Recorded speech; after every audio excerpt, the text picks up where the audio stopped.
नमस्कार दोस्तों, इस वीडियो में हम आपसे बात करेंगे न्यू नेशनल एजुकेशन पॉलिसी 2020 के बारे में। दोस्तों, न्यू नेशनल एजुकेशन पॉलिसी आ गई है। स्कूल से लेकर उच्च शिक्षा तक में आमूल-चूल बदलाव हो सकते हैं और एमफिल जैसे कोर्स को खत्म कर दिया गया है।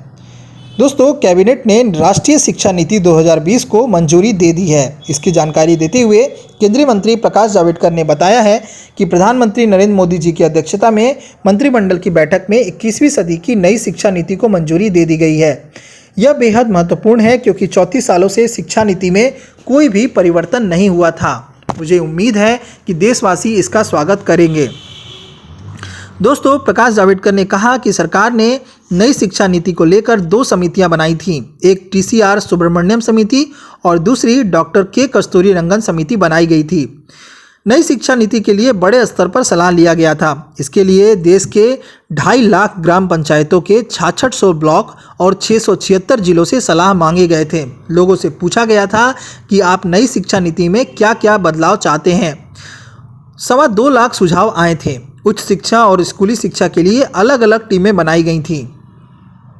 केंद्रीय मंत्री ने बताया कि मानव संसाधन मंत्रालय का नाम बदलकर अब शिक्षा मंत्रालय कर दिया गया है। दोस्तों, ये पॉइंट आप नोट करिएगा। अब मानव संसाधन मंत्रालय नहीं कहा जाएगा, अब उसको शिक्षा मंत्रालय कहा जाएगा। शुरुआत में इस मंत्रालय का नाम शिक्षा मंत्रालय ही था। दोस्तों, शुरुआत में ये शिक्षा मंत्रालय ही था, लेकिन बाद में इसको मानव संसाधन मंत्रालय कर दिया गया था। लेकिन 1985 में इसको बदलकर मानव संसाधन मंत्रालय का नाम दिया गया था। नई शिक्षा नीति के मसौदे में इसे फिर से शिक्षा मंत्रालय नाम देने का सुझाव दिया गया था। उच्च शिक्षा में प्रथम सुधारों में 2035 तक 50% सकल नामांकन अनुपात का लक्ष्य रखा गया है।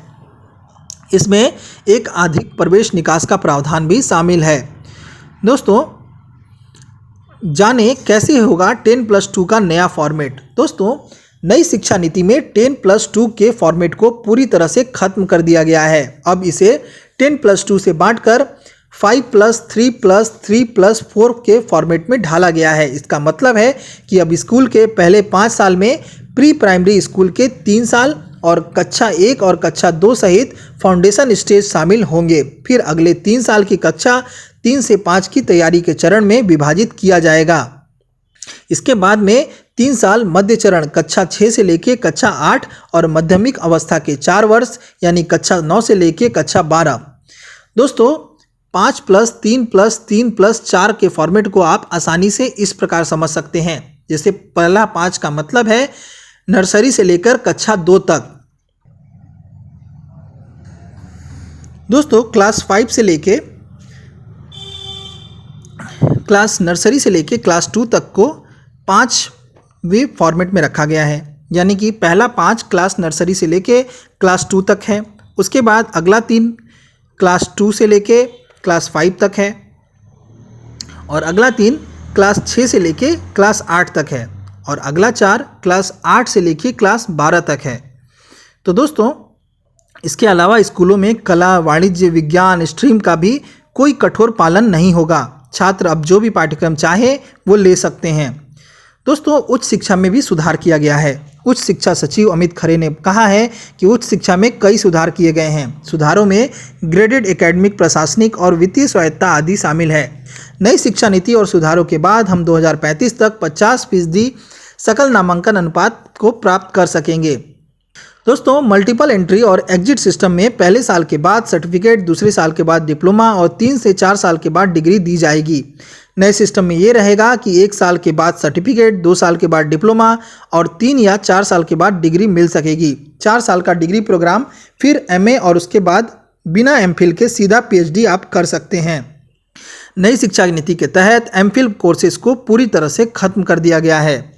दोस्तों, भारत सरकार के अनुसार नई शिक्षा नीति में सभी उच्च शिक्षा के लिए एक एकल नियामक सिंगल रेगुलेटर सिस्टम का गठन किया जाएगा। कई निरीक्षणों के स्थान पर अनुमोदन के लिए स्व प्रकटीकरण आधारित पारदर्शी प्रणाली के तहत काम करना शामिल है। दोस्तों, सरकार ने यह भी बताया कि क्षेत्रीय भाषाओं में कोर्स को शुरू किए जाएंगे। वर्चुअल लैब्स विकसित किए जाएंगे। एक national education scientific forum NETF का भी शुरुआत किया जाएगा। देश में 45,000 कॉलेज हैं। ग्रेडेड स्वायत्तता के तहत कॉलेजों को शैक्षणिक, प्रशासनिक और वित्तीय स्वायत्तता भी दी जाएगी। अमित खरे ने बताया कि नए सुधारों में टेक्नोलॉजी और ऑनलाइन एजुकेशन पर जोर दिया गया है। अभी हमारे यहाँ डीम्ड यूनिवर्सिटीज, सेंट्रल यूनिवर्सिटीज़ और स्टैंड अलोन इंस्टीट्यूशन के लिए अलग अलग नियम हैं। नई एजुकेशन पॉलिसी के तहत सभी के लिए नियम समान होंगे। दोस्तों, बोर्ड परीक्षाओं के लिए कई प्रस्ताव नई एजुकेशन पॉलिसी में लाए गए हैं। बोर्ड परीक्षाओं के महत्व को कम किया जाएगा, जिसमें कि वास्तविक ज्ञान की परख की जाएगी। कक्षा 5 तक 5 मातृभाषाओं को निर्देशित किया गया है। रिपोर्ट कार्ड में सब चीज़ों की जानकारी होगी। दोस्तों, जीडीपी का 6% शिक्षा में लगाया जाएगा, जो अभी मात्र 4.4% है। अमेरिका की NSF नेशनल साइंस फाउंडेशन के तर्ज पर हम NRF नेशनल रिसर्च फाउंडेशन ला रहे हैं, जिसमें कि न केवल साइंस बल्कि सोशल साइंस भी शामिल किया जाएगा।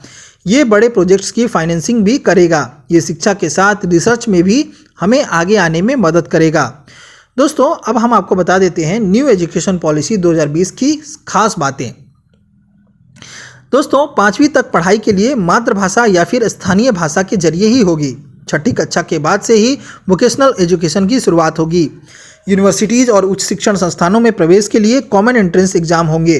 लीगल और मेडिकल कॉलेजों को छोड़कर सभी उच्च शिक्षण संस्थानों के संचालन एकल नियामक यानी कि सिंगल रेगुलेटर के जरिए किया जाएगा।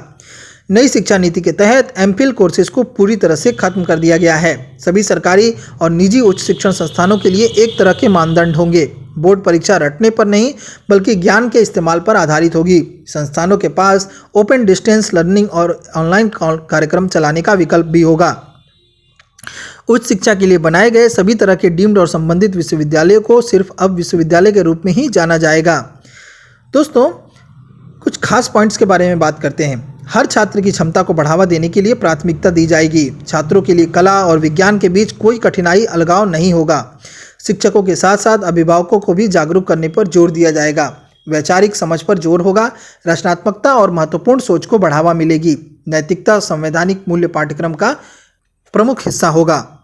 दोस्तों, फीस संबंधित मूल्यों पर भी सरकार ने बात की है। फीस की अधिकतम सीमा तय की जाएगी। नई शिक्षा नीति में फीस जैसे विषय को भी प्रमुखता से रखा गया है, जिसमें यह तय किया गया है कि कौन सा संस्थान किस कोर्स की कितनी फीस रख सकता है। इसका भी एक मानक तैयार किया जाएगा।